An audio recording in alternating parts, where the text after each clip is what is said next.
V prvom rade vítajte v meste Kežmarok a som veľmi rád, že môžem dnes večer sa vám ako prvý prihovoriť na plese vysokej školy, ktorý už v meste Kežmarok sa stáva tradíciou a stále sa stáva aj takou eleganciou mesta. A ja pevne verím, že bude pribúdať tých rokov aj ročníkov plesu, ako pribúda rokov vysokej školy, ktorá sa rozhodla, že v meste Kežmarok otvorí svoje pracovisko a umožní vzdelávanie vám všetkým študentom. Dnešný večer ale nebudeme hovoriť o škole.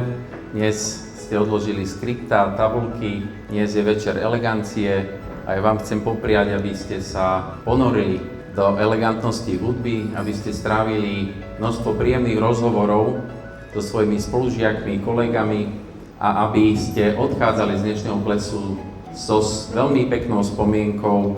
Chcem poďakovať aj vedeniu, pánovi rektorovi, aj pani Zuzke, ktorá to celé má na starosti, že je takou dušou nielen plesu, ale aj školy.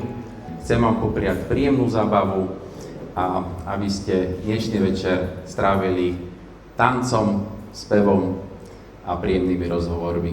Príjemnú zábavu vám prajem.